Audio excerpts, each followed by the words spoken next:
সুপ্রিয় দর্শক, নতুন একটি ভিডিওতে আপনাদের স্বাগতম। সম্প্রতি সরকার দুই দুই তিন দিনে নতুন দিবস ঘোষণা করছে। এর মধ্যে একটি দিন নির্দিষ্ট হয়েছে এক ধরনের সংবেদনশীলের মতো এবং একই সঙ্গে মজার ঘটনা। সেটি হলো ৮ই আগস্টে নতুন বাংলাদেশ দিবস ঘোষণা করা হয়েছে। যদিও সরকারের পক্ষ যারা আছেন এবং যারা জুলাই বিপ্লবে নেতৃত্ব দিয়েছেন তারা গত ২ দিন ধরে নীরব ছিলেন, কিন্তু গতকাল থেকে দেখা যাচ্ছে তারাও এর বিরুদ্ধে সোচ্চার হয়ে উঠেছে। প্রশ্ন উঠছে কিভাবে? ৮ই আগস্ট নতুন বাংলাদেশী দিবস হলো যেদিন অধ্যাপক ডক্টর মোহাম্মদ ইউনূস শপথ নিলেন সেদিন থেকেই। এটি একটি মজার বিষয়। নতুন বাংলাদেশ দিবস হয়ে গেল, কেন এই দিবসকে বেছে নেওয়া হলো? অনেকেই বলছেন ৫ই জুলাই থেকে যে বিজয় দিবস ছিল সেটি ভিন্নভাবে বিজয়ের খাতায় অব্যাহত করা হয়েছিল। তার প্রকৃত গৌরব হচ্ছে ৮ই আগস্ট সেখান থেকে শুরু হয়েছিল। এমন এক বিতর্ক সামাজিক মাধ্যমে তোলা সৃষ্টি হয়েছিল। সরকার যে দিবস ঘোষণা করছেন তার মধ্যে ৫ই আগস্ট বলা হচ্ছে জুলাই গণ অভ্যুত্থান দিবস, ১৬ই জুলাই শহীদ আবু সাঈদ দিবস এবং ৮ই আগস্ট নতুন বাংলাদেশ দিবস। ৮ই আগস্টকে নতুন বাংলাদেশী দিবস ঘোষণা বিরোধিতা শুরু হয়েছিল সারজিদ আলম, হাসনাত আব্দুল্লাহ, এনসিপি সদস্য বিভিন্ন তার হোসেনে অনেকেই তারা বলছেন ৫ই আগস্ট আমাদের বিজয় দিবস, ৫ই আগস্ট নতুন বাংলাদেশী দিবস। প্রশ্ন হলো সরকার কেন ৫ই আগস্ট বেছে নিল?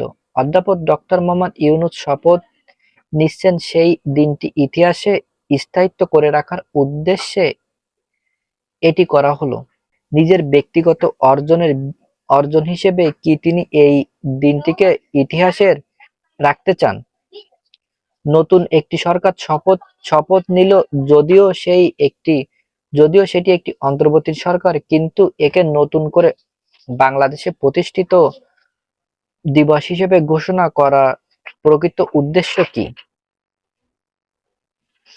সাধারণ মানুষ যখন এ দিবসের প্রশ্ন তুলছে শুরু করছে তখন তাদের ষড়যন্ত্রকারী কিংবা দোষী হিসেবে চিহ্নিত করা হয়েছে। আর তারা আওয়ামী লীগের কথাই বলছেন, কিন্তু এখন যখন জুলাই বিপ্লবী কর্মীরাই সরকার এর বিরুদ্ধে অবস্থান নিচ্ছেন তখন সরকারের অবস্থান কি হবে?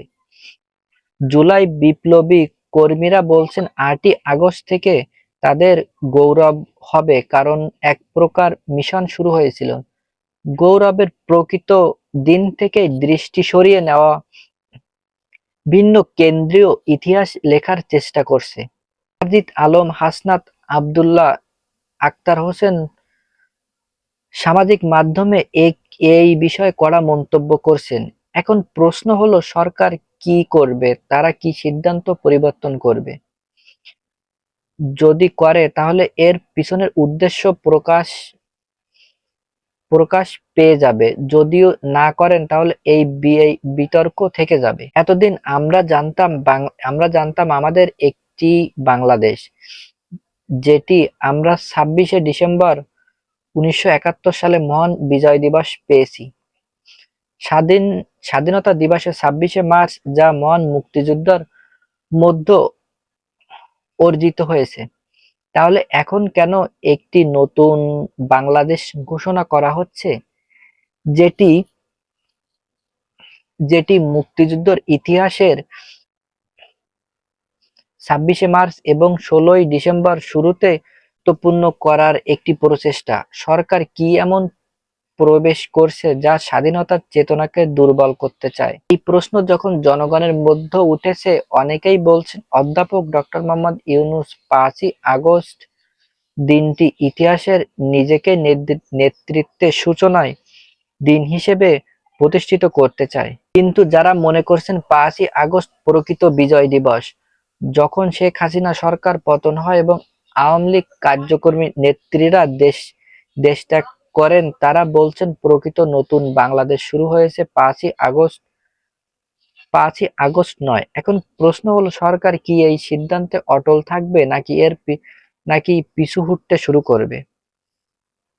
তাহলে অধ্যাপক ডক্টর মোহাম্মদ ইউনূস সরকার কি যথাযথ নিজেদের একটি বিতর্কের মধ্যে ফেলে দিল? প্রিয় দর্শক, আপনি কি মনে করেন এই সিদ্ধান্তের পেছনে সরকারের প্রকৃত উদ্দেশ্য কি? সরকার কি এই সিদ্ধান্ত পরিবর্তন করবে? দর্শক, আজকের ভিডিওটি এই পর্যন্ত। ভিডিওটি যদি ভালো লাগে তাহলে অবশ্যই ভিডিওটিতে একটা লাইক দিবেন। আপনি চ্যানেলে নতুন হলে অবশ্যই চ্যানেলটি সাবস্ক্রাইব করতে ভুলবেন না। দেখা হচ্ছে পরবর্তী আরেকটি ভিডিওতে। তত সময় ভালো থাকুন, সুস্থ থাকুন। এত সময় আমাদের সাথে থাকার জন্য আপনাকে অসংখ্য ধন্যবাদ।